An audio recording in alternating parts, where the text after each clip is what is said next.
ప్రత్యేకమైన వర్తమానం ఈరోజు ధ్యానం చేస్తున్నాం. ఎందుకంటే రోమిలకు రాసిన పత్రిక అయిపోయింది, కొరింథీయులకు రాసిన పత్రికలకు రావాలి. కాబట్టి సిరీస్ డిస్టర్బెన్స్ కాకుండా ఈరోజు మీకు ఒక క్రిస్మస్ వర్తమానం చెప్తా. సో ఏం చెప్తాను? క్రిస్మస్ వర్తమానం చెప్తా. క్రిస్మస్ అంటే ఏంటిది? క్రిస్మస్ అంటే ఏంటిది? మీకు తెలిసినటువంటి క్రిస్మస్ అంటే ఏంటిది? క్రీస్తు పుట్టిన రోజు. ఇంకా హల్లెలూయా. క్రిస్మస్లో ఏమేం చేస్తాం మనం?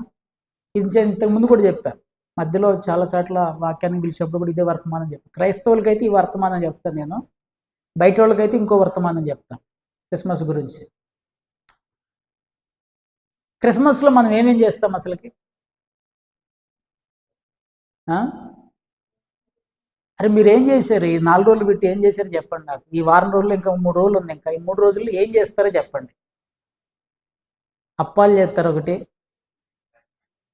మేము చేస్తలేము, మీరు చేస్తారు లేదా? అప్పాలు మ్యాక్సిమం చేస్తారు. క్రిస్మస్ అంటే మ్యాక్సిమం అప్పాలు చేస్తారు.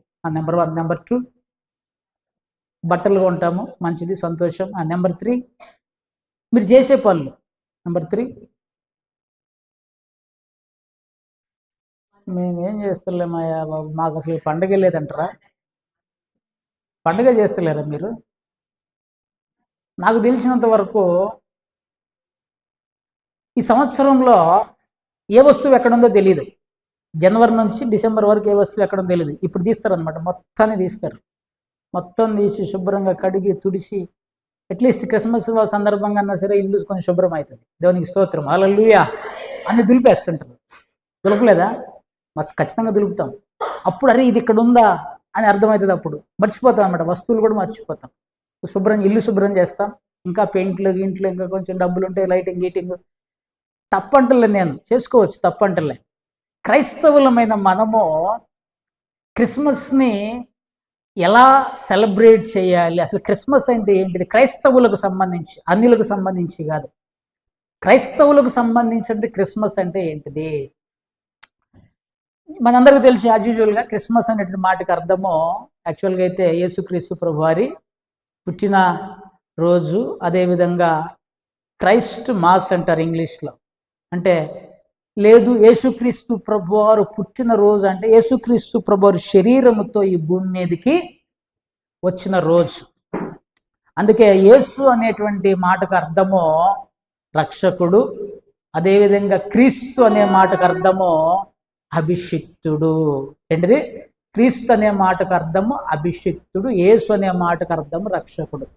సో రక్షించటానికి అభిషేకించబడి వచ్చినటువంటి వాడు పుట్టాడు అంటే వాస్తవానికైతే యేసుక్రీస్తు ప్రభు వారికి వంశావళి లేనివాడు. గుర్తుపెట్టుకోండి, వంశావళి లేనివాడు, ఆది అంతము లేనివాడు. ఆయనే ఆది, ఆయనే అంతం. ఆయనే ఆది, ఆయనే అంతము. ఆయన ఈ లోకమునకు వచ్చిన రోజు, పుట్టిన రోజు అంటే ఈ లోకమునకు శరీరముతో వచ్చినటువంటి రోజు. అంతే తప్పితే ఆయనకు యేసుక్రీస్తు షాలేము రాజు గురించినటువంటి ఆ యొక్క వర్ణనలో వంశావళి లేనివాడు అని రాయబడింది. యేసుక్రీస్తు ప్రభు, అయ్యో మరి మీరు ఎట్లండి, దావీదు వంశంలో పుట్టాడు కదా అంటే యేసుక్రీస్తు ప్రభువారు అన్నాడు, అబ్రహాము కంటే ముందున్న వాడిని నేను అన్నాడు. అబ్రహాము కుమారుడు దావీదు కుమారుడు అంటే ఆ యొక్క వంశంలో పుట్టాడని మనం అనుకుంటున్నాము. కానీ జాగ్రత్తగా మనం ఆలోచన చేస్తే యేసుక్రీస్తు ప్రభువారు, కొంతమంది వచ్చి మా తండ్రి అబ్రహాం అంటే మీ తండ్రి కంటే ముందున్నవాడు నేను అన్నాడు. మరి ఇప్పుడు ఈయన ఎవరికి పుట్టినట్టు? ఏ వంశంలో పుట్టినట్టు? సో జాగ్రత్తగా గమనించండి. అసలుకి యేసుక్రీస్తు ప్రభువారు అంటే నేనేం చెప్పదలుచుకున్నా అంటే యేసుక్రీస్తు ప్రభువారు ఈ లోకములోనికి వచ్చినటువంటి రోజు క్రిస్మస్. మనం జాగ్రత్తగా ఆలోచన చేద్దాం. క్రైస్తవులకు సంబంధించి క్రిస్మస్ అంటే ఏంటిది? చాలా రకాల క్రిస్మస్లు ఉన్నాయి. ఒక భక్తుడు ప్రాస కొరకు చెప్పాడు. ఏమని చెప్పాడంటే వంటి క్రిస్మస్ అన్నాడు. వంటి క్రిస్మస్ అంటే మంచిది. ఇంకో భక్తుడు ఇంకొంచెం ప్రాస బాగుంటుందని పంటి క్రిస్మస్ అన్నాడు. పంటి క్రిస్మస్ అంటే రైట్. సో వాస్తవానికి క్రిస్మస్ అంటే ఏంటిది అనేటువంటిది క్రైస్తవులుగా మనం ఏం చేయాలో చూద్దాం. చూడండి, నెంబర్ 1, క్రిస్మస్ అంటే సాక్రిఫైస్, త్యాగం. ఏంటిది? త్యాగం. త్యాగం అంటే ఏంటిది? మనకున్న దాన్ని మనం పోగొట్టుకోవటమే త్యాగం.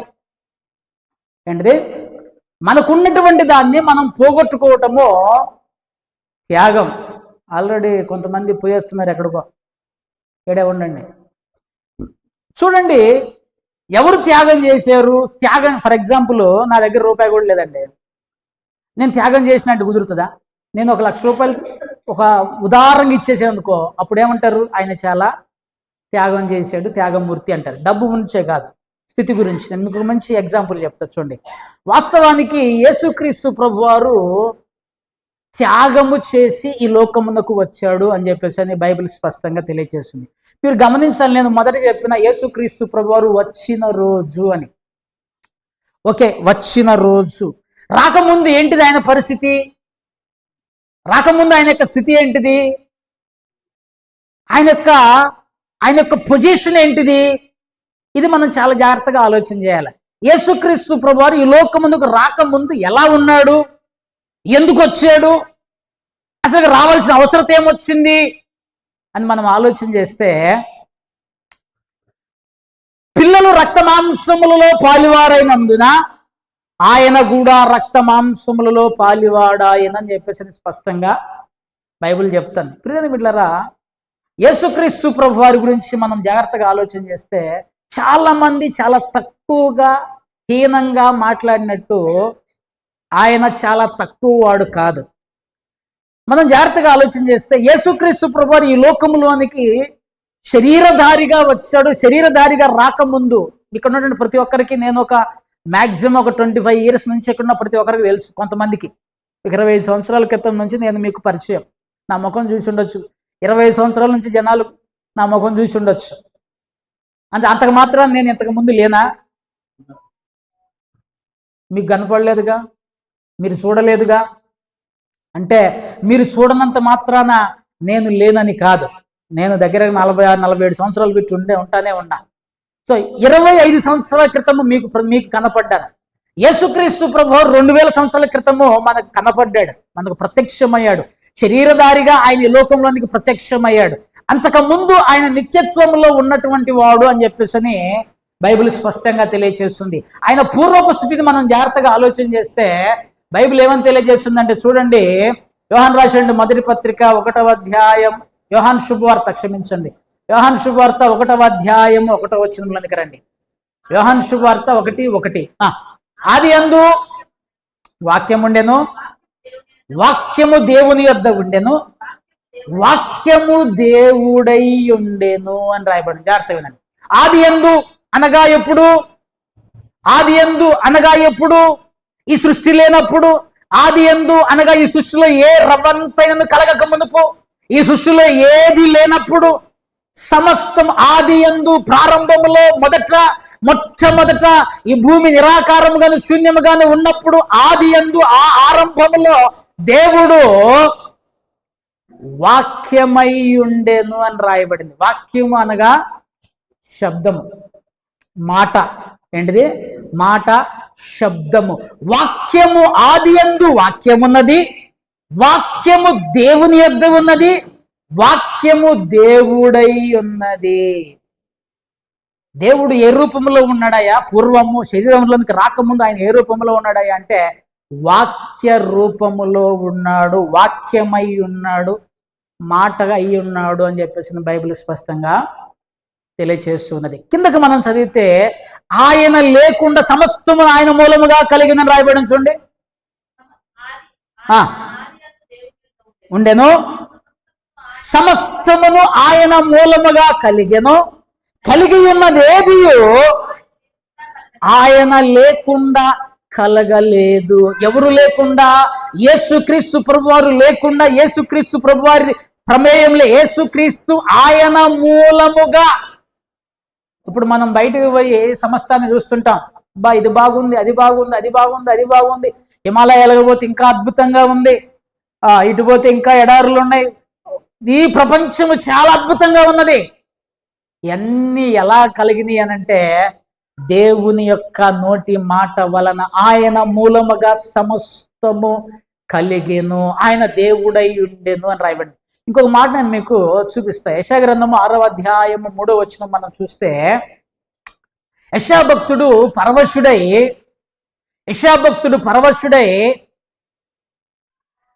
ఆ యొక్క పరలోక రాజ్యాన్ని చూస్తాడు. పరవశుడై దేవుని యొక్క సన్నిధిని చూస్తాడు. చూడండి అక్కడ ఏం జరుగుతుంది, అక్కడ ఉన్నటువంటి ఆ యొక్క అట్మాస్ఫియర్, దాన్ని మనం కన్నులతో మనము చూస్తే అక్కడ ఏం 3వ వచనంలో రాయబడింది, వారు పరిశుద్ధుడు పరిశుద్ధుడు పరిశుద్ధుడు, ఆయన మహిమతో నిండి ఉన్నదని గాన ప్రతిగానము చేయుచుండెను. యేసుక్రీస్తు ప్రభువారు ఆయన అత్యున్నత సింహాసనం మీద ఆసీనుడై ఉండగా, ఆయన చొక్కా అంచులు ఆ దేవాలయమును కప్పుచుండగా, ఇటుపక్క కెరూబులు ఇటుపక్క సెరూపులు కలిసి వారు 2 రెక్కలతో తమ పాదములు కప్పుకొని, 2 రెక్కములు తమ ముఖములను కప్పుకొని, 2 రెక్కలతో ఎగురుచు, అది వారు చెబుతున్నటువంటి మాట. వారు అనగా ఆ యొక్క కెరూపులు సెరాపులు, సైన్యములకు అధిపతి యెహోవా పరిశుద్ధుడు పరిశుద్ధుడు పరిశుద్ధుడు. బా, ఎంత ఉన్నతమైనటువంటి ఇమాజినేషన్, ఒక పిక్చర్గా చూసుకుంటే మహోన్నతమైన. చూడండి, ఆయన మహిమతో సర్వలోకము నిండి ఉన్నది అని గొప్ప స్వరముతో వాళ్ళు గాన ప్రతిగానములు చేయిస్తూ ఉంటే, వారు చేసేటువంటి గాన ప్రతిగానముల వలన దేవాలయపు గడప కమ్ములు పునాదులు వణుకుతున్నాయట. హల్లెలూయా. ఆ బొమ్మ చూడండి, అసలు ఎంత అద్భుతంగా ఉంటుంది, మీకు క్లారిటీ కనపడితే.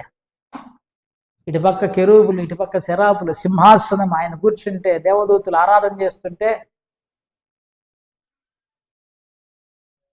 ఇంతకుముందు రాజులు ఉండేవాళ్ళు, వాళ్ళు డబ్బులు ఇచ్చి పొగిడించుకునేవాళ్ళు. ఈ డబ్బులు ఇచ్చి పొగిడించుకునే వ్యవహారం కాదు ఇది. వాడొచ్చి రాజాదిరాజా. నాకు చాలా రోజుల తర్వాత మొన్న మీటింగ్ పోతే ఆ పదం విన్నా. బాయేసయ్యా, వీళ్ళు ఎప్పుడు మారుతారు ఆ స్టేజ్ కాడ, అక్కడే ప్రభావ వీళ్ళ బ్రతుకులు మారితే బాగుండు. అట్లీస్ట్ క్రిస్మస్ మీటింగ్కే పోయాను నేను. వాక్యం చెప్పడానికి అయ్యగారు వస్తున్నాడు, మీకు రాజాదిరాజా రాజ మార్తాండ ఫలానా అయ్యగారు ఏం చేయించున్నారు, సపట్లు కొట్టండి అంటాడు. నేను అక్కడే ఉన్నా. దేవుడా, ఈ బ్రతుకు ఈ ప్రజల యొక్క మనసులు, అంటే వాళ్ళకి దేవుడు తెలుసు కానీ నిజమైన దేవుడు అర్థం. వాళ్ళ జీవితంలో నిజమైన క్రిస్మస్ జరగలే. క్రిస్మస్ చేసుకుంటున్నారు కానీ నిజమైన క్రిస్మస్ జరగలే. క్రిస్మస్ చేసే ప్రతి ఓడు క్రైస్తవుడు కాదు, గుర్తుపెట్టుకోండి. మళ్ళీ క్రిస్మస్ చేసే ప్రతి ఒక్కడు క్రైస్తవుడు కాదు. మీరు మార్కెట్కి పోయి చూడండి, ప్రతి షాప్ ముందు మంచిగా క్రిస్మస్ ట్రీ ఉంటుంది, శాంతా క్లాజ్ ఉంటాడు, ప్రతి దగ్గర మంచి లైటింగ్స్ వేసి ఉంటాయి, క్రిస్మస్ సెలబ్రేట్ చేస్తారు వాళ్ళు. క్రిస్మస్ సెలబ్రేట్ చేసే ప్రతి ఓడు క్రైస్తవుడు కాదు. ఇక్కడ జాగ్రత్తగా గమనించండి. నేను ఎందుకు ఈ మాటలు చెప్తున్నా అంటే, మనకి దేవుని యొక్క మహిమ ఏంటిది, దేవుడు ఎటువంటి వాడు, దేవుని యొక్క శక్తి ఏంటిది నీకు అర్థం కావాలి. ఆయన ఏ త్యాగం చేస్తే క్రిస్మస్ అయిందో అర్థం కావాలి. ఆ మహిమోన్నతమైనటువంటి స్థానమును ఆయన విడిచి, చూడండి, ఆ స్థితిలో ఉన్నటువంటి వాడు కెరూబులు శరాబులు ఆయన ఆరాధిస్తూ ఉన్నారు అని చెప్పేసి బైబిల్ స్పష్టంగా తెలియచేస్తుంది. కొలస్సీలకు రాసిన పత్రిక 1వ అధ్యాయం 15వ వచనం. కొలస్సీలకు రాసిన పత్రిక 1వ అధ్యాయం 15వ వచనం. ఇంతకుముందు మీకు చెప్తూనే వచ్చాను. మరలా ఆయన అదృశ్య దేవుని స్వరూపి అయి ఆది సంభూతుడై ఉన్నాడు. ఈ లేఖనం సగం మందికి అర్థం కాలే. నిజం. ఈ వాక్యము కొలస్సీలకు రాసిన పత్రిక 1వ అధ్యాయం 15వ వచనము, ఈ వాక్యము సగము మంది ప్రజలకు అర్థం కాలే. అందుకే యేసుక్రీస్తు ప్రభువారిని దేవుడిని కొంతమంది నమ్మరు. ఆయన కుమారుడు అంటాడు, ఒకడు ప్రవక్త అంటాడు. కానీ బైబిల్ ఏం చెప్తుందంటే ఆయన, అంటే ఆయన ఎవరు? ఆయన యేసుక్రీస్తు ప్రభువారు. ఆయన యేసుక్రీస్తు ప్రభువారు అదృశ్య దేవుడు. మనం అనుకుంటున్నాం సమీపింపరాని తేజస్సులో నివసించు దేవుడు ఒకడున్నాడు. మోషే అడిగినప్పుడు, ప్రభా నీ ముఖం చూస్తాను నేను అన్నప్పుడు, నా ముఖమును చూసి నువ్వు బ్రతకలేవు అని చెప్పినటువంటి దేవుడు ఒకరున్నారు.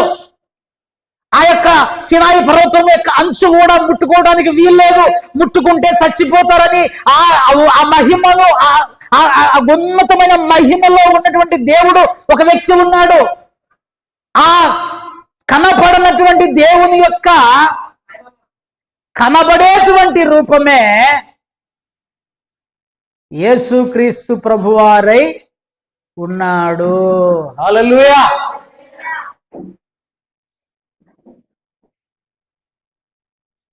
ఇప్పుడు చెప్పండి, ఆయన అదృశ్య దేవుడు.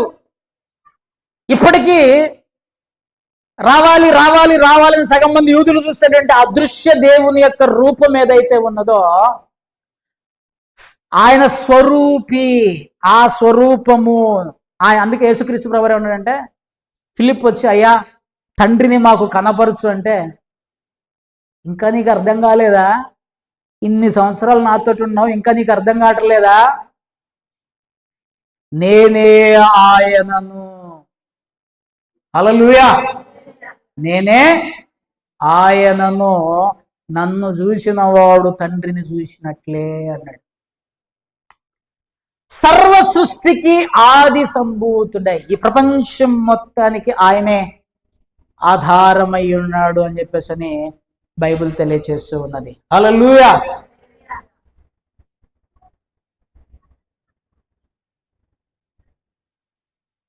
అటువంటి దేవుడు చూడండి, ఫిలిప్పులకు రాసిన పత్రిక మనం ఇంతకుముందు చదివాం. మనం ఆ దేవుడు 14 వచనం, యోహాను శుభవార్త 1వ అధ్యాయం 14 వచనం, ఆయన ఆ ఉన్నతమైనటువంటి స్థానమును విడిచి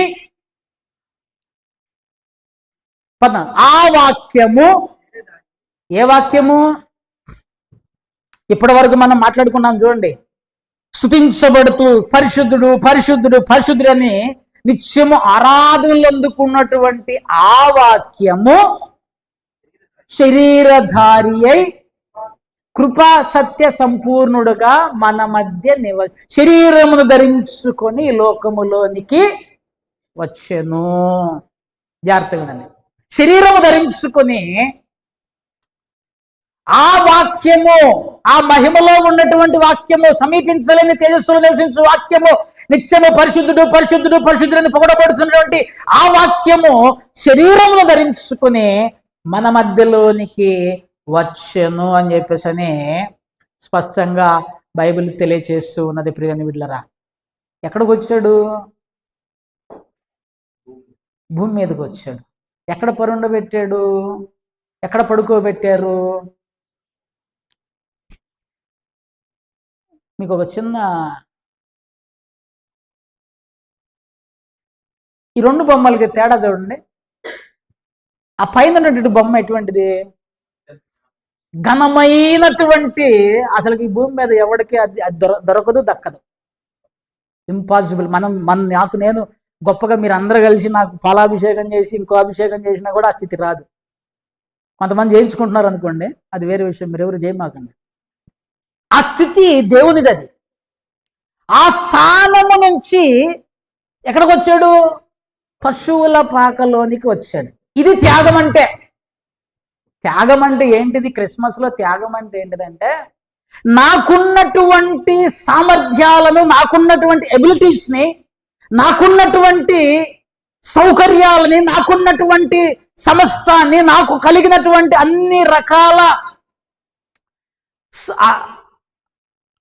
నాకున్నట్టు సమస్తం ఉంది. నాకు ఆహారం ఉంది, బట్టలు ఉన్నాయి, తిండి ఉంది, ఇల్లు ఉంది, అన్ని దేవుడు నాకు సమస్తాన్ని ఇచ్చాడు. దానిని యేసుక్రీస్తు ప్రభువారు ఎందుకొరకు వచ్చాడు? మన కొరకు అని రాయబడి. ఆ వాక్యం కృపాసత్య సంపూర్ణుడిగా మన కొరకు ఈ లోకములోనికి వచ్చి ఆయన మన కొరకు చేశాడు. మనము ఇతరుల కొరకు క్రిస్మస్ చేయవలసిన వారమై ఉంటున్నాం. ఆయన దాసుని మనుషుని పోలికగా పుట్టాడు, దాసుని పోలిక పుట్టాడు. ఇప్పుడు నేను మన గురించి ఆలోచన చేద్దాం. యేసుక్రీస్తు ప్రభువారు సమస్తమును విడిచి తన యొక్క కంఫర్ట్ జోన్ విడిచి, తన యొక్క ఉన్నతమైన స్థితిని విడిచి, తన యొక్క సంతోషకరమైన స్థితిని విడిచి పశువుల పాకలోనికి, అనగా ఒక దీనమైన స్థితిలోనికి, ఆయన ధనవంతుడై ఉండి మన నిమిత్తము దరిద్రుడాయను అని రాయబడింది. ఆయన దేవుని స్వరూపం కలిగిన వాడేంటి, మన నిమిత్తము దాసుని స్వరూపము ధరించుకున్నాడని రాయబడింది. ఆయన సమస్తము, బైబిల్ చెప్తుంది, ఆయన బుద్ధి జ్ఞానము సర్వ సంపదలు ఆయన యందు గుప్తములై ఉన్నవి. వాటిని విడిచి రిక్తినిగా ఏమీ లేని వానిగా మన కొరకు ఈ లోకానికి వచ్చాడు. రైట్. ఇప్పుడు క్రైస్తవుడు అయిన నువ్వు నేను క్రిస్మస్ ఎలా క్రిస్మస్ సెలబ్రేట్ చేయాలి నేను చెప్తానండి. మన బిర్యానీ మనం తిందాం, మన బట్టలు మనం కట్టుకుందాం, మన ఇల్లు మనం శుభ్రం చేసుకుందాం, మన సంతోషం, మన సుఖం, మన కేకులు మనం కట్ చేసుకొని మన అయిపోయింది, మన ఫ్యామిలీ వరకు మంచిగా చేసేసి అబ్బా క్రిస్మస్ అద్భుతంగా జరిగిపోయింది, వెళ్ళిపోయింది. అదేనా క్రిస్మస్ అంటే? కాదు. క్రైస్తవులు క్రిస్మస్ మన కొరకు చేసుకోకూడదు, ఇతరుల కొరకు జరిగించాలి. నీ బట్టలు ఈ సంవత్సరం వేరే వాళ్ళకి పెట్టు. అబ్బా అన్న కొనేసినామన్నా, ఏం పర్లేదు, ఈ సంవత్సరం ఇంకొక 1000 రూపాయలు ఎక్స్ట్రా వేసుకో, ఏం కాదు, తప్పేం లేదు. ఒక 1000 రూపాయలు పెద్ద నష్టం కాదు. నీ బట్టలు ఇతరులకు పెట్టు. నీ భోజనం, నువ్వు వండుకునేటువంటి భోజనము లేని పేదవాళ్ళకి కొద్దిమందిని చూసి వాళ్ళకి ఒక క్రిస్మస్ సందర్భంగా వాళ్ళకి భోజనం పెట్టి యేసుక్రీస్తు హ్యాపీ క్రిస్మస్ చెప్పి వాడికి ఆ భోజనం పెట్టి, ఇతరుల కొరకు నువ్వు ఏం చేయగలుగుతావో అది చెయ్యి. నీది సంతోషం. నేను మీకెందుకు మీరు అనుకోవచ్చు, మీరు చేసుకుంటున్నారన్న, నేను ఏం చేస్తున్నాను అసలు, మీరు నమ్మితే ఈ సంవత్సరం ఈ నెలలో అసలుకి నేను చాలా డబ్బులు ఖర్చు పెట్టినా దేవుని పేరట, దేవుని కొరకు, దేవుని క్రిస్మస్ కొరకు, నా కొరకు కాదు. నేను ఇంకా ఏం బట్టలు కూడా కొనుక్కోలే. ఎందుకు ఈ మాట చెప్తున్నా అంటే ప్రియమైన బిడ్డలారా, మనము క్రీస్తు ప్రేమను ఇతరులకు చూపించగలిగే ఒక మంచి అవకాశం. ఈ సమయంలో నిన్ను ఎవరేమనరు. దేవుని గురించి ఇతరులకి చేస్తే, దేవుని కొరకు అమ్మ క్రిస్మస్ సందర్భంగా మీకు ఇది ఇస్తున్నామంటే నిన్ను ఎవరేం తిట్టరు. కాకపోతే ఇచ్చే మనసు మనకు ఉండాలి. అబ్బా నేను ఇది ఇచ్చేస్తే నాకెట్లా, ఆయన పరలోకాన్ని విడిచాడు కదా, ఆయన అరే నేను ఈ స్థితిని వదిలిపెడితే ఎట్లా అనుకుంటే నీకు నాకు రక్షణ లేదు, నీకు నాకు నిత్య జీవము లేదు, నీకు నాకు మోక్షం లేదు, ఆ పరలోక రాజ్యమునకు వారసులమే కాము. కృప సత్య సంపూర్ణుడుగా మనది మనమే, మన పాయాసం మనమే చేసుకుంటాం, మన స్వీట్ మనమే తింటాం, మన కేక్ మనమే తింటాం. Happy happy Christmas. యాడ్ నుంచి అది హ్యాపీ హ్యాపీ క్రిస్మస్. ఒక పాపి మారు మనసు పొందితే పరలోక రాజ్యములో అది నిజమైనటువంటి క్రిస్మస్. యేసుక్రీస్తు ప్రభువు ఏం చెప్పాడు? ఒక్క పాపి మారు మనసు పొందితే పరలోక రాజ్యము మొత్తం సంతోషిస్తుందట.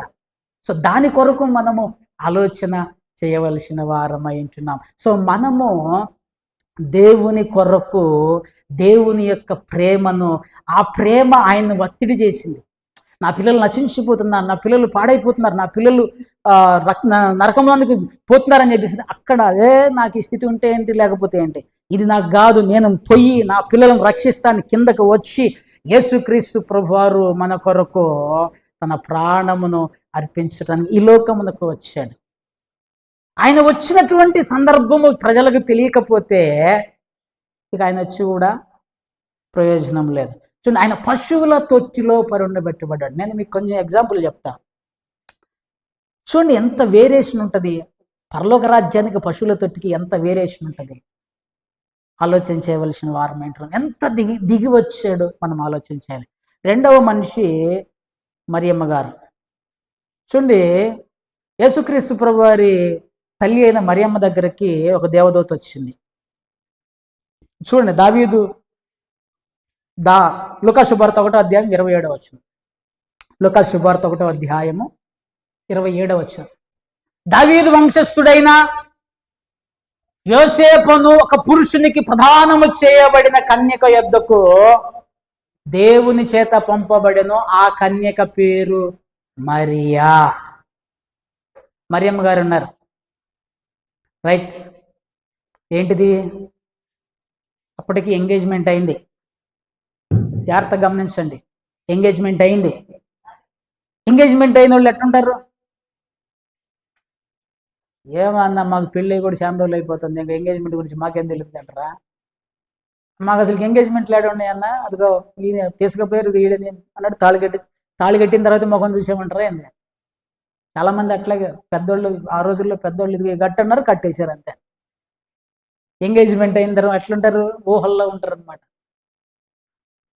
ఇమాజినేషన్, నాకు త్వరలో పెళ్ళి అవుతుంది, నా భర్త మేము అంటే ప్రతి ఒక్కరికి తప్పేం కాదు, ఇమాజినేషన్లో ఉంటారు, ఊహల్లో ఉంటారు, సంతోషంతో పెండ్లి కొరకు ఎదురు చూస్తూ ఉంటారు.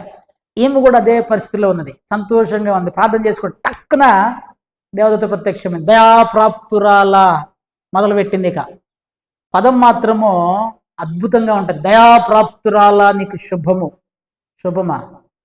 వెంటనే ఏమనుకుని ఉండాలి, ఏదో సంథింగ్ నాకు బెనిఫిట్ జరగబోతుంది. ఇప్పుడు మనం శుభము నీకు దీవెన అనంగల్లోనే ఏమొస్తుంది, ఏం మూట పడుతుంది చూడండి. అసలుకి నీకు శుభము అన్నాడు, ఒకటే మాట. ఈమె కూడా మేబీ ఆలోచన చేసి ఉండొచ్చు, ఏదో మేలు జరగబోతుందని అనుకుని ఉండొచ్చు. వెంటనే 31వ వచనంలో, నీవు గర్భము ధరించి కుమారుని కని ఆయనకు యేసు అని పేరు పెట్టుదు అంది. ఒక్కసారిగా దెబ్బకు బద్దలైపోయినాయి. ఇక ఏంటిది, అరే దయాప్రాప్తురాల శుభం అంటే నాకేమన్నా దీవెనలు ఇవ్వబోతున్నావు, వరాలు ఇవ్వబోతున్నావు, ఇంకోటి నేను అనుకుంటాడు, నువ్వేంటి సార్ గర్భము ధరిస్తాంట. వెంటనే ఏమి క్వశ్చనింగ్ చేయబట్టు మొదలుపెట్టింది, నేను పురుషుని ఎరుగని దాననే. 34 వచ్చింది చదవండి. అందుకు మరియా, నేను పురుషుని ఎరుగని దాననే, ఇది ఎలాగూ జరుగునని అనగా, పరిశుద్ధాత్మ నీ మీదికి వచ్చును, సర్వోన్నతుని శక్తి నిన్ను గమ్ముకొనును, పుట్టబో శిశువు పరిశుద్ధుడై అనబడును. ఇప్పుడు మనం ఏం చేయాలి, ఈమెం చేయాలి? ఇక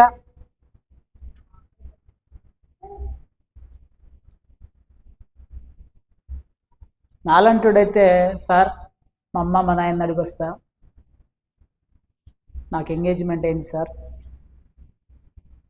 మా వుడ్బీ ఇంకా హస్బెండ్ కాలే, మా వుడ్బీని అడిగి వస్తా. పాప తల్లి ఏం చెప్పింది చూడండి, 38 వచ్చిన. అందుకు మరియా, ఇదిగో ప్రభువు దాసురాలను, నీ మాట చొప్పున నాకు జరుగునుగాక. హల్లెలూయా. కుటుంబం పరువు, ఆమె పరువు. ఇప్పటికీ పనికిరాని కుక్కల్లో ఆమెను గురించి చెడుగా మాట్లాడుతూనే ఉన్నారు. ఇప్పటికీ స్టిల్ పనికిరాని కుక్కలనే ఈ పదం ఎందుకు వాడుతుందంటే, ఈ కుక్కలు మాత్రమే ఊరికే మురుగుతాయి. ఇప్పటికీ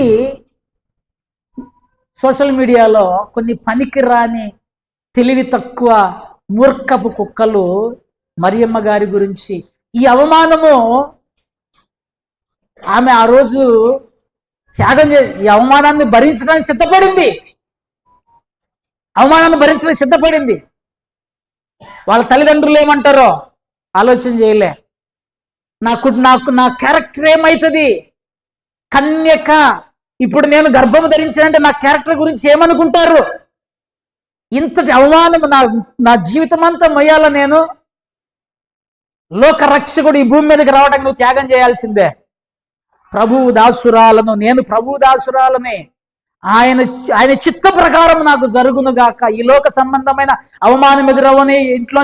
మీకు ఇంకో దారుణమైన విషయం తెలుసా, ఆమె యొక్క భర్త అనగా ప్రధానము చేయబడినటువంటి యోసేపు కూడా అనుమానముతో ఈమెను రహస్యముగా విడనాడ ఉద్దేశించిందని రాయబడింది. రహస్యముగా విడిచిపెట్టాలనుకున్నాడు, కానీ ఆమె తన జీవితాన్ని త్యాగం చేసి, ప్రభువా నీ దాసురాలను అంది. మనం ఏం త్యాగం చేద్దాం? అవమానాన్ని ఎదుర్కొన్నది, అవహేళనను ఎదుర్కొన్నది. లోకరక్షకుడు ఈ భూమి మీదకి రావటానికి కారణము, బయట తీసుకెళ్ళమ్మా, కారణమైంది.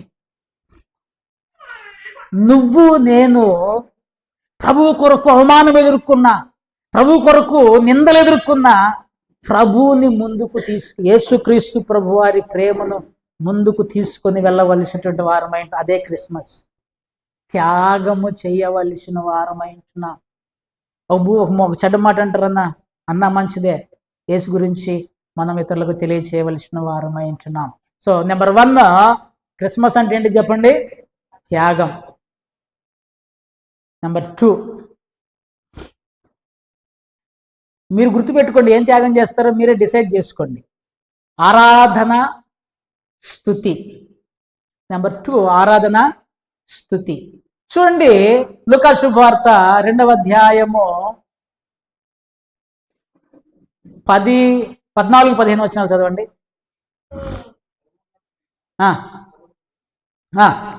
దేవునికి మహిమయు భూమి మీద సమాధానము కలుగునుగాక అని స్తోత్రము చేయుచుండెను. జాగ్రత్త గమనించండి. ఇక్కడ 3 సందర్భాలు ఇక్కడ మనకు కనపడతాయి క్రిస్మస్ లో ఆరాధన చేసినట్లుగా. ఒకటి, గొర్రెల కాపరుల సముఖంలో ఆ దేవదూతలు పరలోక సైన్య సమూహము కిందకి దిగి వచ్చి, వాళ్ళందరూ ఆ గొర్రెల కాపరులందరూ ఊరి చివర గొర్రెలు కాసుకుంటూ ఉన్నప్పుడు ఒక ప్రకాశమానమైన వెలుగు వారి మీదకి ప్రకాశించినప్పుడు వారికి సువార్త ప్రకటించి వారికి దేవుని గురించి వాక్యం చెప్పిన తర్వాత అప్పుడు పరలోక సైన్య సమూహము వారితో కూడా దేవుని స్తుతిస్తూ సర్వోన్నతమైన స్థలములలో దేవునికి మహిమయు ఆయనకి ఇష్టమైన మనుషులకు భూమి మీద సమాధానము అని దేవుణ్ణి స్తుతించుతూ ఉండిరే. దేవుణ్ణి ఆరాధించారు, దేవదూతలు ఆరాధించారు. సైన్య సమూహం మొత్తం దేవదూతలు అందరూ భూమి మీద దిగి వచ్చి దేవుణ్ణి స్తుతించుచు గణపరిచిరే అని రాయబడింది. వెంటనే 20వ వచనం, గొల్లలు తమకు చెప్పబడినటువంటి ఆనవాళ్ళ ప్రకారం వెళ్ళి ఆ శిశువుని చూసి 20వ వచనం, అందుకు ఆ గొర్రెల కాపరులు తాము విన్న వాటిని కన్న వాటిని గూర్చి దేవుని మహిమ పరచుచు స్తోత్రము చేయుచు తిరిగి వెళ్ళిరి. స్తోత్రము చేయుచు దేవుని మహిమ పరచుచు. హల్లెలూయా. ఎవరు వీళ్ళు? గొల్లలు. 20వ వచనంలో 2వ అధ్యాయం 20వ వచనంలో గొల్లలు ఏం చేశారు? గొల్లలు. నాకు ఇప్పటికీ అర్థం కాని విషయం, యేసుక్రీస్తు ప్రభువారు పుట్టాడు అని మొదట గొల్లలకే వర్తమానం వచ్చింది. ఆయన పుట్టాడని ప్రపంచానికి చెప్పిన వాళ్ళు గొల్లలే. ఆయనేమో వడ్లవాన్ని పనిచేశాడు. మరి ఈయన మాదిగల దేవుడు ఎట్టయ్యాడు అర్థం కావట్లేదు. అర్థమైనా నా క్వశ్చన్? ఆయన వడ్లవాన్ని పనిచేశాడు. కొన్ని వృత్తి ప్రకారం అంటే ఆయన వడ్ల ఆయన కావాలి. ఆయన అసలుకి మొట్టమొదట పోయింది గొల్లల దగ్గరికి, దేవుని సువార్త యేసయ్య పుట్టాడని గొల్లలకి చెప్పబడింది. వాళ్ళు చూసి గొల్లలు ఇతరులకి ప్రకటించారు. గొల్ల వాళ్ళు ప్రమేయం ఉంది, దూతల ప్రమేయం ఉంది. అదేవిధంగా ఆయన చేసిన వృత్తి అయితే మాత్రం వడ్లవాని వృత్తి. మరి మాదిగలకి ఏం సంబంధం? అంటే కులాన్ని తీసుకొస్తా అంటే నేనేమంటున్నా అంటే, కొంతమంది కావాలని ముద్ర వేశారు అంతే తప్పితే ఆయన యేసు క్రీస్తు ప్రభువారు అందరికీ ప్రభువు, అందరికీ రక్షకుడు, అందరికీ విమోచకుడు. ఆయన దగ్గర కులము లేదు, ప్రాంతము లేదు, మతము లేదు. చూడండి, గొల్లలు తిరిగి వచ్చి ఆ బాబును చూసి, ఆ పసివాణ్ణి చూసి స్తోత్రము చేయించు ఆరాధిస్తూ తిరిగి వెళ్ళిరని రాయబడింది. 3వ బ్యాచ్ వచ్చారు. మత్తయి శుభవార్త 2వ అధ్యాయం 10-11 వచనాలు చదవండి. మత్తయి శుభవార్త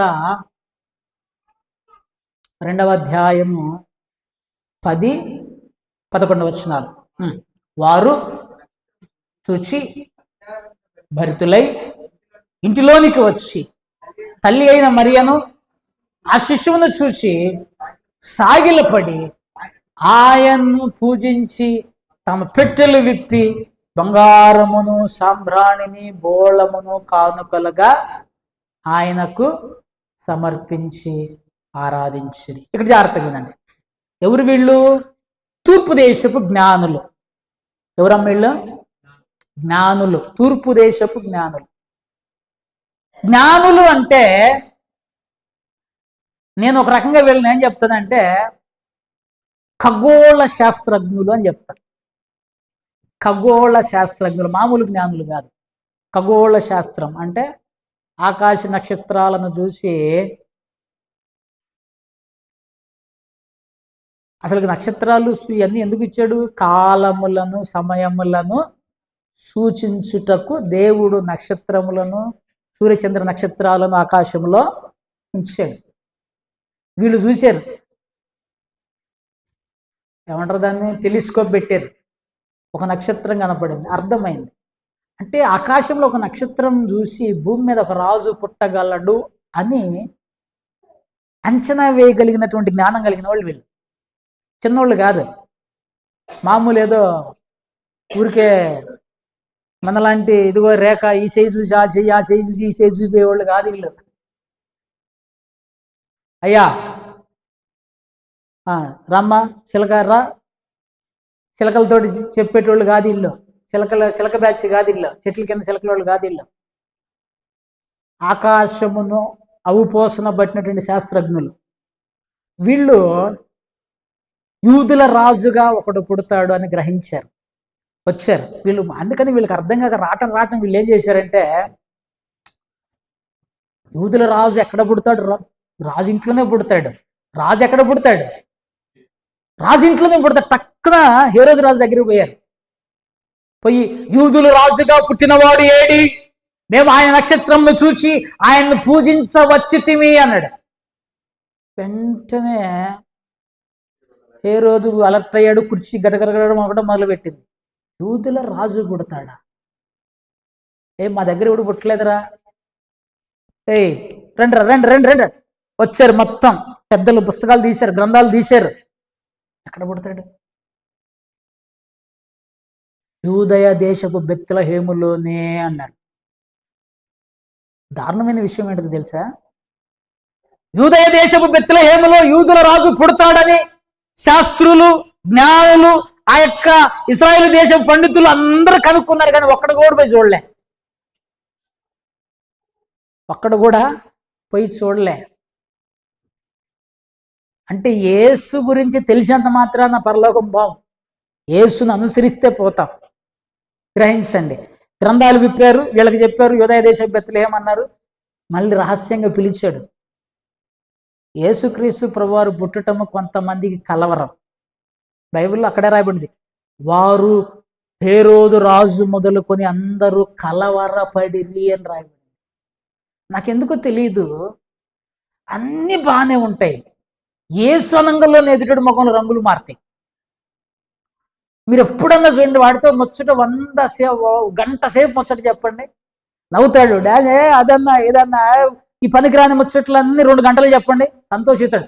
అన్న యేసుని నమ్ముకున్నందు వాడి ముఖంలో ఉన్నటువంటి 99 కలర్స్ ఆడికి కనపడతాయి. ముఖం ఒక్కసారి ఎందుకు ఏమైందిరా యేసుని నమ్ముకుంటే? నీతో మాట్లాడ్డాక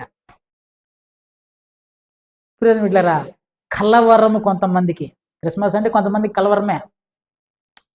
కానీ ఈ యొక్క జ్ఞానులు వచ్చి చిన్నగా నక్షత్రాన్ని చూసి వచ్చి ఆ పిల్లవాడిని చూసి ఏం చేశారంటే వీళ్ళు చూడండి, వారు ఆ తల్లి 11 వచ్చింది, తల్లి అయిన మరియను ఆ శిశువును చూచి సాగిలపడి. ఎవరి ముందు? శిశువు ముందు, పిల్లవాని ముందు సాగిలపడి. ఎవరు? ఖగోళ శాస్త్రం అవపోసన పట్టినటువంటి జ్ఞానులు. ఆయనను చూసి ఆయన బాలునిగా చూస్తలేరు, వాళ్ళు రాజుగా చూస్తూ ఉన్నారు. రాబోయేటువంటి ఇశ్రాయేలుకి, ఈ ప్రపంచానికి రారాజు. మీకు మళ్ళీ చెప్తున్నా, గుర్తుపెట్టుకోండి. నువ్వు యేసుక్రీస్తు ప్రభువుని ఎలా చూస్తావు అనేటువంటిది ముఖ్యం. జ్ఞానులు రాజును చూసినట్టు చూశారు. రాజే ఒకరోజు ఈ భూమి మీద, లిటరల్గా ఇదే భూమి మీద ఆయన తన రాజ్యాన్ని స్థాపించబోతూ ఉన్నాడు. ఈ లోక రాజ్యములన్నీ నాశనం అయిపోతాయి. మీరు అనుకోవచ్చు, అయ్యో ఇంత పెద్ద అమెరికానే పోతుందా? అమెరికా కాదు, వాళ్ళ తాత కూడా పోతాడు. అన్నీ ఊడ్చిపెట్టుకుపోతాయి, ఈ లోక రాజ్యములన్నీ పోతాయి. దానియేలు గ్రంథంలో చదవండి, చేతి సహాయము లేని రాయి ఒకటి వస్తుంది, మొత్తాన్ని తుక్కు తుక్కు తుక్కు తుక్కు తుక్కు చేసి ఒక రాజ్యము స్థాపించబడుతుంది. ఆ రాజ్యము ఆ రాజు ఇది. నాకు తెలిసినంత వరకు వీళ్ళకి జ్ఞానులకి అంత జ్ఞానము ఉందో లేదో కానీ మొత్తానికి ఆ రాజునైతే వీళ్ళు చూశారు. అందుకే చిన్న పిల్లగాడిని చూసేవాడు సాగిలు పడతారా? నేనైతే కనీసం ఒక 2-3 నెలలు రాంది పిల్లల్ని ఎత్తుకోవాలంటే కష్టమవుతుంది నాకు, నా పర్సనల్. ఏమో చిన్న పిల్లలకి ఏమన్నా అయితే ఏమో అర్థం కాదు. చిన్న పిల్లవాడిని చూసి ఆ పశువు మళ్ళీ ఉంది ఎక్కడ పశువుల తొట్లో, అక్కడ మళ్ళీ అట్మాస్ఫియర్ డిఫరెంట్గా ఉంటుంది. సాగిలు పడతాడు. అక్కడ ఎవడన్నా గడ్డి గాదం పెండ అంత చెత్త చెదారం ఉంటుంది. అక్కడ ఇవన్నీ మాకు అవసరం లేదు. ఉన్నవాడు రాజు, ఉన్నవాడు మహోన్నతుడు, ఉన్నవాడు దేవుడు దిగి వచ్చాడని ఆయనను ఆరాధించిరి. హల్లెలూయా. మనము దేవుణ్ణి ఎలా ఆరాధించారు? ఆరాధించిన తర్వాత ఏం చేశారు? బంగారము, సాంబ్రాణి, తోళము. రేపు ఏం తెస్తారో నేను కూడా చూస్తా. సాంబ్రాణి తెస్తారా? తీసుకురాండి సాంబ్రాణి, మీకే వేసి పంపుతా. సాంబ్రాణి అంటే విలువైనటువంటిది. అది ఆ రోజుల్లో అవి చాలా కాస్ట్లీ. వాళ్ళు ఆ తూర్పు దేశం నుంచి ఒంటెల మీద వాటిని దేవునికి అర్పించటానికి పట్టుకొచ్చారు. బంగారము ఆయన రాజరికానికి గుర్తు. పుట్టిగా అవి ఒక్కొక్క సింబాలిక్గా ఉన్నాయి అవన్నీ. మనం దేవుణ్ణి ఆరాధించండి అని చెప్తే, అంటే దేవుణ్ణి నోటితో ఆరాధన చేస్తున్నారు ఎక్కువ మంది, చేతులతో మాత్రం అసలు ఆరాధన చేస్తలేరు. కోటి కోటి స్తోత్రం డాడీ. మీరేమనుకోండి, ఒక మాట చెప్తా, బాధపడమాకండి. నేను రాత్రి చాలాసేపు నిద్ర పట్టక చూసి నేను కూడా ఏం చేసిన అంటే సాయి బుక్ చూసా, రికార్డు, సాయి రికార్డు తీసా. సాయిది రికార్డు ఉంది ఇక్కడ ఒకటి, 100 రూపాయల రికార్డు ఇక్కడ తీసా. అసలుకి ఒక్కొక్కళ్ళు ఒక నెల కూడా మొదలు పెట్టలేంత వాటికి కొన్ని ఫ్యామిలీస్ అయితే. ప్రభువా వీళ్ళందరినీ దేవుడు దీవించుగా కానీ ప్రార్థన చేసి ఆడబెట్టాం మళ్ళీ. అంటే మీరు డబ్బులు ఇవ్వాలని నేను కోరుకుంటలే. నీ స్థితి, దేవుడు 2 నాణాలు ఇచ్చినట్టు బీద విధవరాలను ఆశీర్వదించాడు. ఆ సారిపొత్తు గ్రామంలో చిన్న అప్పం ఇచ్చిందట. యాటిట్యూడ్ ముఖ్యం. నేను చెప్పేటువంటిది ఏంటంటే, దేవుని ఆరాధిస్తున్నప్పుడు నీ యాటిట్యూడ్ ముఖ్యం, నీ హృదయం ముఖ్యం. వాళ్ళు దేవదూతలు ఆరాధించారు, గొల్లలు ఆరాధించారు, జ్ఞానులు పోయి సాగిలో పడి ఆరాధించి అర్పించారు. నువ్వెలా ఆరాధన చేస్తున్నావు? రేపు 25కి నిండిపోతుంది అనమాట. అబ్బా యేసయ్య స్తోత్రం, వీళ్ళని చూసి ప్రభువా. మరి మీ 52 వారాలు ఉంటాయి సంవత్సరానికి. మరి మిగతా వారాల్లో ఆరాధన ఏమైపోయింది? నేను మిమ్మల్ని ఎవరిని కించపరచట్లే, ఆలోచన చేయమని కోరుతున్నా. 25వ తారీఖు ఇంకా 3 రోజులు అయితే క్రిస్మస్ పండుగ. ఇది నిండుతుందా లేదా మీరే చెప్పండి. నిండుతుంది అంటే ఒక్కరోజే ఆరాధన చేయాలా? మన క్రిస్మస్కి ఆరాధనేనా? అంటే మనం పండగలకు ఆరాధించేటువంటి క్రైస్తవులమా? మరి 52 వారాల పరిస్థితి ఏంటిది?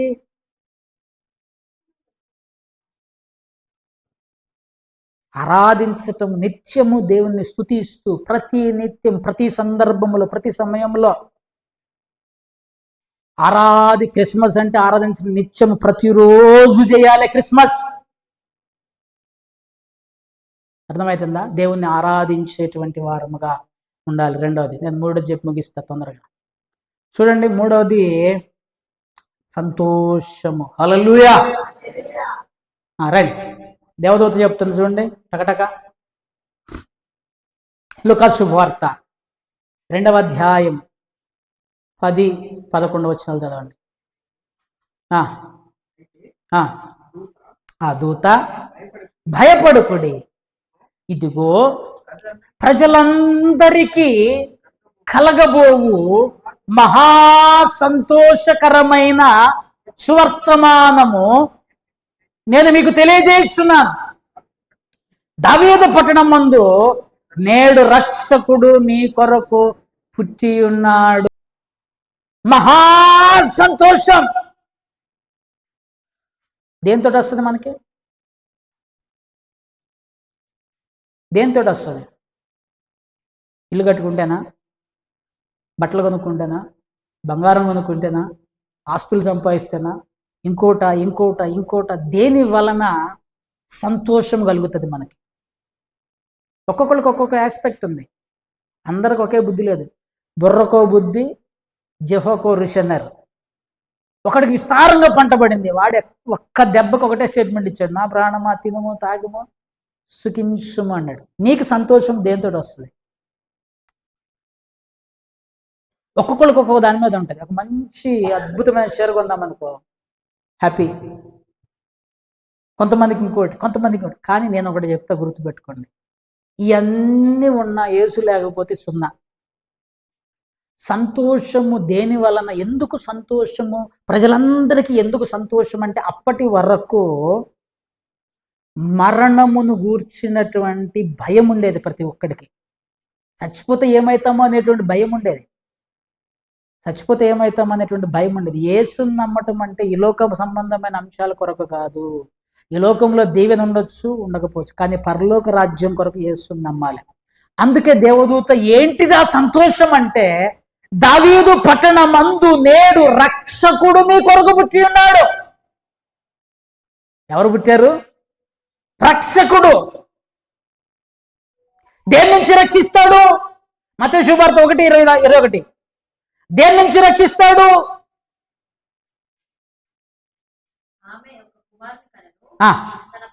తన ప్రజలను వారి పాపముల నుండి ఆయనే రక్షించును గనుక. యేసు ఏంటిది? యేసు రక్షకుడు. దేని నుంచి రక్షిస్తాడు? పాపముల నుండి. ఈ పాపము తీసివేయబడక ఇక్కడ నువ్వు ఎంత ఆరాధించినా, ఎంత స్తుతించినా, ఎన్ని పాటలు పాడినా, ఎంత ఘనముగా దేవునికి నువ్వు కృతజ్ఞతలు చెల్లించినా, ఈ పాపం పోకపోతే నీకు సంతోషం లేనే లేదు. పాపం ఎలా పోతుంది? ఈ పాపం ఏంటిది సంతోషము? పాపం నుంచి ఎలా విడుదల కలుగుతుంది? పాపం వలన వచ్చు జీతము మరణము. అయితే రోమిలకు రాసిన పత్రిక 5వ అధ్యాయం 8వ వచనం, 8-9, దేవుడు మన ఎడల తన ప్రేమను వెల్లడిపారు. ఈ మాట చాలా సార్లు చెప్తున్నా నేను. విని వదిలేసి ఇదే పాపములో మీరు కొనసాగుతూ ఉంటే 2025 అయిపోయింది, 2026 వస్తుంది. పెద్ద తేడా ఏమీ లేదు. మధ్యలో మన టైం బాగాలేక దేవుడు మన దినములను ముగించి రండిరా బాబు అన్నాడు అనుకో, అదేందన్నా అట్ట మాట్లాడుతున్నావు, మమ్మల్ని నువ్వు దీవించాలి, ఇంకో 100 సంవత్సరాలు బ్రతుకుతావని ఆశీర్వదించాలి, బతకండి, సంతోషం. కానీ ఈ పాపమును తీసివేసుకోకుండా ఈ పాపములోనే బ్రతుకుతూ నువ్వు ఎన్ని సంవత్సరాలు బ్రతికినా వృధా, శూన్యం. పాపం వల్ల వచ్చు జీతం మరణము. అయితే దేవుని కృపావరము యేసుక్రీస్తును నిత్య జీవము. అసలు ఆయన వచ్చిందే క్రిస్మస్. ఏంటిది క్రిస్మస్ అంటే, ఈ పాపపు చీకటిలో బ్రతుకుతున్న మనకి మరణ ఛాయలు. అందుకనే లోకశుభార్త 1వ అధ్యాయంలో మంచిగా అద్భుతంగా రాయబడింది. మరణ ఛాయలోను, చీకటిలోను, మరణ ఛాయలోను బ్రతుకుతున్న ప్రజలు గొప్ప వెలుగును చూసిరని రాయబడింది. 77వ వచనం అనుకుంటా, 1:77 అనుకుంటా. లోకశుభార్త 1:77లో 77-78 చివరకు ఉంటుంది చూడండి. చీకటిలోను మరణ ఛాయలోను కూర్చుండు ప్రజలు. 79 లాస్ట్కి ఉంటుంది చూడండి. 79. చీకటిలోను మరణ ఛాయలోను కూర్చుండు వారికి వెలుగిచ్చుటకై ఆ మహా వాత్సల్యమును బట్టి అరుణోదయ దర్శనం అనుగ్రహించెను. మరణ ఛాయలో, ఛాయ అంటే నీడ. ఛాయ అంటే మరణం ఎంత దగ్గరగా ఉంది? చెట్టు నీడ కింద నేను నిలబడ్డా అంటే నేను ఎక్కడున్నట్టు? చెట్టు కింద ఉన్నట్టు. మరణం యొక్క నీడ కింద నేను ఉన్నా అంటే నా మీద ఏముంది? మరణం ఉంది. అటువంటి స్థితిలో ప్రపంచం ఉన్నప్పుడు ఆయన యేసుక్రీస్తు ప్రభువారు తన ప్రాణమును ప్రజల కొరకు అర్పించటానికి చూడండి, తన ప్రేమను మన ఎడల వెల్లడిపరుచుచున్నాడు. ఎట్లనగా, మనం ఇంకను పాపులమై ఉండగానే క్రీస్తు మన కోసము చనిపోయేను, మన కొరకు చనిపోయెను, క్రీస్తు మన కొరకు చనిపోయెను. యేసు క్రీస్తు ప్రభువారు నీ కొరకు చనిపోయాడు, నీ కొరకు చనిపోవటానికి వచ్చాడు.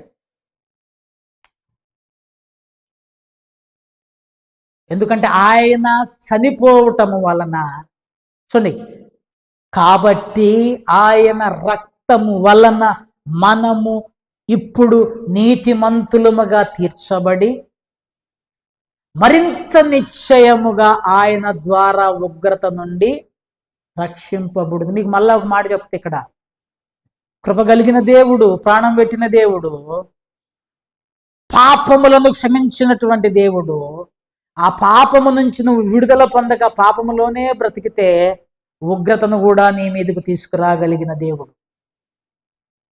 అదేంటన్నా కృప కృప కృప కృప కృప కృప ఉన్నది, ఉగ్రత ఉన్నది. ఈ రెండు గుర్తుపెట్టుకోండి. కృప ఉన్నది, ఉగ్రత కూడా ఉన్నది. నరక శిక్ష నిజము. ఎప్పుడు చూశాడు అనుకో మాకండి. ఒక శాంపుల్గా ఒకటి వేసాడు. ధనవంతుని పాతాళంలో అట్లట్లట్ల ముంచి లేపాడు. అది ఓన్లీ పాతాళమే, నరకం ఇంకా దానికి డబల్ ఉంటుంది. గుర్తుపెట్టుకోండి, ఉగ్రత నుండి రక్షించబడుదుము. పాపముల నుంచి విడుదల పొందాలి. ఆ పాపము నుంచి విడిపించడానికి ఇదే సంతోషం, మహా సంతోషం. ఏంటిది? ఏసున్నాడు, అది చాలు. నాకు ఏసున్నాడు, అది చాలు. నా పాపములు క్షమించబడ్డాయి, చాలు. నిత్య జీవం అనేది చాలు. ఒక అడుక్కునే ఆమెకున్న విశ్వాసం. విజయవాడ రైల్వే స్టేషన్లో ఒకడు పోయాడు, ఇంత బొట్టు పెట్టుకొని. అమ్మా, ఏంది ఆయన, 100 రూపాయలు ఇస్తా అన్నాడు. పోరా అంది. పో, నా దేవుని తప్ప వేరే పేరే వాళ్ళక నేను అంది. 100 చూసారా ఈ విశ్వాసం. ఆడే చెప్తున్నాడు సాక్ష్యం. ఈ విశ్వాసం చూసారా ఎంత ఈ పలకదట. ఎందుకు పలకాలరా? నేను పలకను. అడుక్కునైనా బతుకుతా, కానీ నేను మాత్రం నీ 100 రూపాయల కొరకు నా దేవునికి అవమానంగా జీవించను. పాపమునకు దూరంగా బ్రతకాలే మనం. పాపము నుంచి విడుదల కొరకు యేసయ్య వచ్చాడు. ఇదే మహా సంతోషం. క్రిస్మస్ అంటే సంతోషం. నీకు వచ్చిందా సంతోషం? నీకు వచ్చిందా? రైట్. ఇప్పుడు నువ్వేం చేయాలి? సంతోషాన్ని ఇతరులకు పంచాలి, ఉంచుకోకూడదు. ఏం చెప్పాలి? యేసయ్య నీ కోసం పుట్టాడు. 4 ముక్కలు. మీకు పెద్ద సువార్త చెప్పవలసిన లేదు. యేసయ్య నీ కోసం పుట్టాడు, యేసయ్య నీ కోసం చనిపోయాడు, యేసయ్య నీ కోసం తిరిగి లేచాడు, ఆయన నమ్మితే నిన్ను పరలోకం తీసుకుపోతాడు. 4 ముక్కలు. నీ కోసం పుట్టాడు, నీ కోసం చనిపోయాడు, ఆయన నమ్మితే నువ్వు పరలోక రాజ్యానికి పోతావు. 3 ముక్కలు. వాని హృదయంలో కనుక కార్యం జరిగితే వానికి ఎక్కడ లేని అసలు చూడండి ప్రేమికులారా, నరకం నుంచి తప్పించడం అంటే చిన్న విషయం కాదు. నువ్వు కోట్లు లక్షలు నువ్వు ఎంత కుమ్మరించినా ఆ శిక్ష నుంచి తప్పించబడలేవు. దాని నుంచి సింపుల్గా ఒక్క పదముతో నువ్వు సంతోషించావు, ఇతరులను ఆ సంతోషంలో పాగిలి భాగస్తులనుగా చేయాలి. మీకు ఒక చిన్న ఎగ్జాంపుల్ చెప్పి ముగిస్తాను. మీరు ఇద్దరు నడుచుకుంటూ పోతున్నారు, నువ్వు ఇంకొక నీ ఫ్రెండ్ నడుచుకుంటూ పోతున్నారు. ఒక పెద్ద బొంద ఊబిలో పడ్డారు. పడితే చిన్నగా తిప్పలబడి ఆ తాడు ఎట్టో పట్టుకొని ఒక ఏముంటాయి కదా ఏర్లు కొమ్మలు, ఆ కొమ్మ ఈ కొమ్మ పట్టుకొని పైకి వచ్చావు. ఇప్పుడు నువ్వేం చేస్తావు? అమ్మాయ్యా నేను బయటపడ్డా అని అటే పోతావు. వాడిని కూడా లేపుతావా? వాడిని లేపితే నేను పడతానేమో అన్నా అని అటే పోతావా? ఏందే? పాపపు ఊబిలో నుంచి నువ్వు బయటపడ్డావు. యేసయ్య కృపతో నువ్వు బయటపడ్డావు. ఇంకా పాపపు ఊబిలో ఒకడు ఉన్నాడు, నీకు తెలిసిన వాడు ఉన్నాడు. క్రిస్మస్ అంటే ఇతరులకు చెప్పటమే క్రిస్మస్. యేసు పుట్టాడని ఇతరులకు చెప్పటమే క్రిస్మస్. సంతోషం, అదే సంతోషం. మనకున్న సంతోషాలను త్యాగం చేయండి. మనకున్న సంతోషాలను, ఆనందాలని త్యాగం చేయండి. క్రీస్తు కొరకు, దేవుని కొరకు మనం క్రిస్మస్ చేసేటువంటి వారముగా ఉండాలని చెప్పేసి యేసు రక్తము ప్రతి పాపము నుండి పవిత్రులనుగా మనలను చేయును. ప్రతి ప్రతి పాపము, అయ్యో నేను బాగా ఘోరమైన పాపములో ఉన్నానన్నా. లూకా సువార్త 7వ అధ్యాయంలో పాపాత్మురాలని ఒక స్త్రీ ఉంది. ఆమెను దగ్గర కూడా రానిలే జనాలు, అయినా ఆమె పాపములను యేసయ్య క్షమించాడు.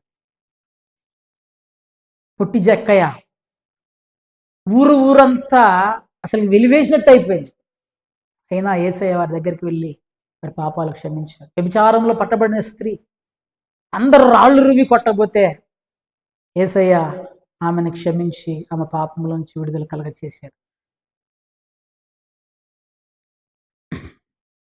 సమరయ స్త్రీ, ఒకవేళ నువ్వు కూడా ఘోరమైన పాపములో ఉన్నావేమో, పాపములను ఒప్పుకో. పాపముతోటే ఈ సంవత్సరాన్ని ముగించు. మాకు క్రిస్మస్లు వస్తున్నాయి పోతున్నాయి, నీ పాపం మాత్రం పోతలేదు. ఖచ్చితంగా నరకము ఎదురు చూస్తూ ఉన్నది. ఒప్పుకో, పశ్చాత్తాపడు, దాని నుంచి విడుదల పొందు. ఇక మళ్ళీ ఆ పాపం వైపు తిరిగి. మాకు యేసుక్రీస్తు ప్రభువారు కూడా ఒక కండిషన్ చెప్పాడు, నేను నీకు రాయి వేయను, మరింత శిక్ష నీకు కలగకుండునట్లు ఇక నుండి పాపము చేయకమన్నాడు.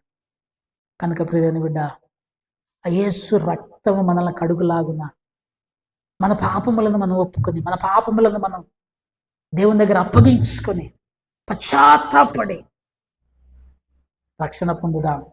దేవుని వైపు చూద్దాం, వెలుగులోని నడుద్దాం, చీకట్లో నడవద్దు, వెలుగులో నడుద్దాం. దేవునికి స్తోత్రం, హల్లెలూయా. నెంబర్ 1, క్రిస్మస్ అంటే ఏం చెప్పండి? ఏంటిది? ఏం చేస్తారు? ఏం త్యాగం చేస్తారు మీరు? చెయ్యండి. మళ్ళీ చెప్తున్నా, ఏదో ఒకటి చేయండి, నీకు చేతనైంది. నెంబర్ 2, క్రిస్మస్ అంటే ఆరాధన. ఎలా ఆరాధన చేస్తారు? కొద్దిగా గట్టిగా రండి, వచ్చేటప్పుడు దేవుణ్ణి గట్టిగా స్తుతించండి, దేవుణ్ణి గట్టిగా ఆరాధించండి. నోటి మాటతో పాటు చేతలతో కూడా, క్రియలతో కూడా దేవుని కొరకు ఎక్కడే చేయాలని నేను చెప్తాను. కొంత డబ్బు ఖర్చు పెట్టి 10 మందికి సాయం చేయండి. నీ ధనమును దేవుని కొరకు వాడు, తిరిగి ధరలా అదిలించి కుదిలించి దేవుడు నీకు ఇస్తాడు. సో ఆరాధన చేయండి. 3వది సంతోషం. సో నువ్వు సంతోషిస్తున్నావు, ఇతరులను కూడా ఆ సంతోషంలో పాలుభాగస్వామ్యం చేయి. ఎలా చేయగలుగుతావు? సువార్త ప్రకటించు. యేసు నీ కోసం పుట్టాడు, నీ పాపంలో కొరకు చనిపోయాడు, ఆయన తిరిగి లేచాడు, ఆయన నమ్మితే నిత్య జీవం నీకున్నది. 4 ముక్కలు చెప్పు. వాడు రక్షణ పొందడా తర్వాత మన చేతుల్లో లేదు. ఎదుటి వ్యక్తి దేవుణ్ణి విశ్వసించడం అనేటువంటిది దేవుని కార్యం, అది చెప్పడం మన కార్యం. నీ స్నేహితులకు చెప్పు, నీ చుట్టాలకు చెప్పు, నీ బంధువులకు చెప్పు.